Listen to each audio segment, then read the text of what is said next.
Hello दोस्तों, मैं जमील बनारसी। मेरे YouTube चैनल पर आपका स्वागत है। दोस्तों, अभी 23 जनवरी को जननायक कर्पूरी ठाकुर को भारत रत्न सम्मान से नवाजे जाने की घोषणा हुई थी। मरणोपरांत भारत रत्न सम्मान से नवाजा गया, लेकिन देश में एक रत्न और छुपा हुआ था जिस पर सरकार की नजर नहीं पड़ी थी। 3 फरवरी को उस रत्न को ढूंढ निकाला गया। उस रत्न का नाम है लाल कृष्ण आडवाणी।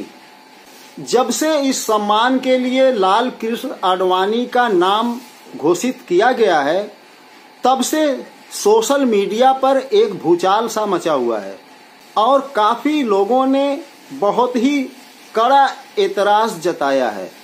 इस साल जिन 2 हस्तियों को भारत रत्न से सम्मानित किया गया, अगर देखा जाए तो एक दूसरे की विचारधारा एक दूसरे से 180 डिग्री उलट है। जहां कर्पूरी ठाकुर दलितों, पिछड़ों, अल्पसंख्यकों और आदिवासियों के आरक्षण के हामी थे, वहीं LK आडवाणी इस आरक्षण के सख्त खिलाफ थे। यूं कहें कि मंडल आयोग की रिपोर्ट के खिलाफ इन्होंने कमंडल उठा लिया था, यानी अपनी रथ यात्रा शुरू कर दी थी। प्रधानमंत्री नरेंद्र मोदी ने अपने ट्वीट संदेश में कहा है, देश के विकास के लिए उनके योगदान को भुलाया नहीं जा सकता। मगर सोशल मीडिया के स्टार पत्रकारों ने अपने विश्लेषणों में LK आडवाणी के देश के विकास की भूमिका की परत दर परत खोलकर रख दी है। दरअसल आज जो प्रधानमंत्री नरेंद्र मोदी की छवि है, ठीक वही छवि किसी जमाने में LK आडवाणी की हुआ करती थी। बहरहाल आडवाणी की राजनीतिक उपलब्धियों का जब विश्लेषण किया जाएगा तो इसकी शुरुआत 1989 में की गई इनकी रथ यात्रा से ही होगा। मंडल आयोग की रिपोर्ट के खिलाफ निकाली गई इनकी रथ यात्रा ने बीजेपी को 1991 के चुनाव में 85 सीट से 120 सीट तक तो पहुंचा दिया था, मगर आडवाणी की रथ के पहिए सैकड़ों बेगुनाहों के खून से रंगे हुए थे। इनकी रथ यात्रा जिस शहर से गुजरी, वहां सांप्रदायिक दंगे होते रहे। आडवाणी का रथ सैकड़ों बेगुनाहों के खून से लथपथ होकर सोमनाथ से समस्तीपुर पहुंचा था। इनकी रथ के पहिए देश के भाईचारा, कानून व्यवस्था और लोकतांत्रिक मूल्यों की गर्दन पर होकर गुजरे थे। ऐसा मैं नहीं कह रहा हूं, बल्कि अनेकों लोग अपने वीडियो में ये बात कह रहे हैं। 2013 में आडवाणी पाकिस्तान का दौरा करते हैं, जिन्ना की कब्र पर जाते हैं, फूल माला चढ़ाते हैं और उनकी तारीफ में कसीदा कहते हैं और उनको धर्मनिरपेक्ष बताते हैं। जिस बीजेपी का पैदाइशी एजेंडा रहा हो मोहम्मद अली जिन्ना को खलनायक साबित करना और विभाजन का जिम्मेदार ठहराना, आडवाणी ने उसी शख्स की तारीफ करके अपनी ही पार्टी के अंदर भूचाल पैदा कर दिया था। नतीजतन उन्हें अपने बीजेपी अध्यक्ष पद से इस्तीफा देना पड़ा था। बाबरी मस्जिद, जिसका केस अदालत में विचाराधीन था, उन्मादी भीड़ के सहारे उस मस्जिद को गिराने के लिए अदालत ने जिन लोगों को मुख्य आरोपी बनाया था, उसमें सबसे पहला नाम लाल कृष्ण आडवाणी का था। मस्जिद गिराने के प्रपंच में सबसे आगे रहने वाले आडवाणी 6 दिसंबर 1992 में जब बाबरी मस्जिद गिर जाती है, तो शायद इनकी अंतरात्मा इन्हें धिक्कारने लगी थी। तब उन्होंने ये बयान दिया था कि आज का दिन हमारी जिंदगी में सबसे काला दिन है। 98 वर्षीय वयोवृद्ध नेता लाल कृष्ण आडवाणी अब तक 7 रथ यात्राएं निकाल चुके हैं। लोकसभा से 5 बार और राज्यसभा से 4 बार इन्हें चुना भी जा चुका है। ये बीजेपी की अटल बिहारी वाजपेयी सरकार में गृह मंत्री, उप प्रधानमंत्री और सूचना एवं प्रसारण मंत्री भी रह चुके हैं। 2014 की बीजेपी की नरेंद्र मोदी की सरकार के बाद इन्हें मार्गदर्शक मंडल में डाल दिया गया है।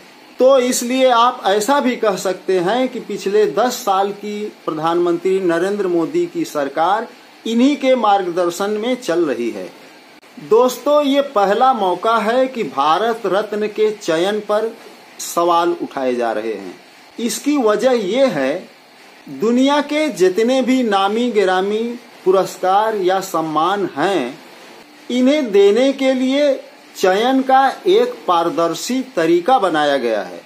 पहले कुछ नाम प्रस्तावित किए जाते हैं, फिर उस पर चयन समिति फैसला लेती है। चयन समिति के सदस्यों का इत्तेफाक जिस नाम पर होता है, सहमति बनती है, उस नाम की घोषणा कर दी जाती है। मगर हमारे देश भारत में भारत रत्न सम्मान की जब से शुरुआत हुई है सन 1954 से, इसके चयन का तरीका बहुत मनमाना बनाया गया है। भारत रत्न चुनने का अख्तियार सिर्फ प्रधानमंत्री को दे दिया गया है। प्रधानमंत्री द्वारा सुझाए गए नाम का राष्ट्रपति अनुमोदन करेंगे, उसका नाम घोषित किया जाता है और उसे यह सम्मान दे दिया जाता है। यह कांग्रेस का बनाया हुआ सिस्टम है, इसके लिए दूसरे लोग जिम्मेदार नहीं हैं। शुरू से ही इस सम्मान को देने में भेदभाव बरता गया है, जिसकी वजह से इस सम्मान की साख को बहुत बड़ा बट्टा लगा है। भारत रत्न का सम्मान न सिर्फ किसी शख्स का सम्मान बढ़ाने के लिए दिया गया है, बल्कि एक बार तो एक देश को चिढ़ाने के लिए भी इसका इस्तेमाल किया जा चुका है। 1987 में केंद्र में राजीव गांधी की सरकार थी। उस साल यह सम्मान पाकिस्तान के पख्तून नेता खान अब्दुल गफ्फार खान को दिया गया था। पाकिस्तान की आम जनता खान अब्दुल गफ्फार खान यानी सरहदी गांधी को उसी चश्मे से देखा करती है जिससे भारत की आम जनता सावरकर को देखा करती है। पाकिस्तान सरकार को खान अब्दुल गफ्फार खान को भारत द्वारा भारत रत्न सम्मान दिए जाने की वजह से ये बात बहुत बुरी लगी थी। इसके जवाब में पाकिस्तान की सरकार ने अपने देश का सबसे बड़ा नागरिक सम्मान निशाने पाकिस्तान पूर्व प्रधानमंत्री मोरारजी देसाई को दे दिया। मोरारजी देसाई देश के वो नेता थे जो सन 1977 में कई विपक्षी पार्टियों का विलय करके जनता पार्टी बनाई थी, जिसने इंदिरा गांधी से दिल्ली की कुर्सी छीनी थी। भारत रत्न राजनीति, समाज सेवा, कला, विज्ञान, साहित्य, खेल और सिनेमा क्षेत्र में अपूर्व योगदान के लिए दिया जाता रहा है। लता मंगेशकर और भूपेन हजारिका को संगीत के क्षेत्र में विशेष योगदान के लिए भारत रत्न दिया जा चुका है। मगर देखा जाए तो फिल्मों से जुड़ी ऐसी अनेकों हस्तियां हैं जिनके सामने लता मंगेशकर और भूपेन हजारिका का योगदान बहुत छोटा है। सबसे बड़ा योगदान तो दादा साहब फाल्के का है, जिन्होंने सन 1912 में पहली फीचर फिल्म बनाई थी। इनके नाम पर फिल्मों से संबंधित सबसे बड़ा पुरस्कार दादा साहब फाल्के पुरस्कार दिया जाता है, मगर खुद इन्हें भारत रत्न के काबिल समझा नहीं गया अभी तक। और दूसरे नंबर पर नाम आता है वी शांताराम और महबूब का, जिन लोगों ने भारतीय सिनेमा को विश्व पटल पर एक पहचान दी।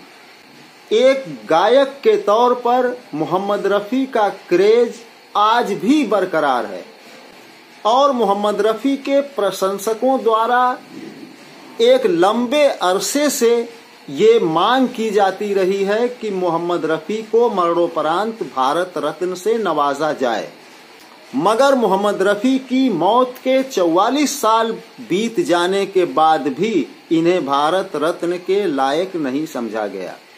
लता मंगेशकर पर अक्सर ये आरोप लगते रहे हैं कि इन्होंने न जाने कितनी नवोदित गायिकाओं का कैरियर बर्बाद कर दिया, और भूपेन हजारिका पर विदेशी धुनें चोरी करने के आरोप हमेशा लगते रहे हैं। बहरहाल अब ये दोनों हस्तियां हमारे बीच नहीं रहीं, मगर इन हस्तियों को जिन लोगों ने भारत रत्न से नवाजा उनकी चर्चा तो आने वाले दिनों तक भी होती रहेगी। दोस्तों, इस वीडियो में बस इतना ही। उम्मीद है वीडियो पसंद आया होगा।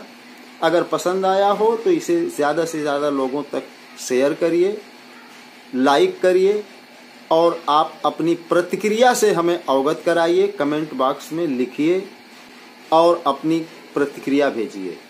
मिलता हूँ अगले वीडियो में एक नए विषय के साथ। जय हिंद, जय भारत।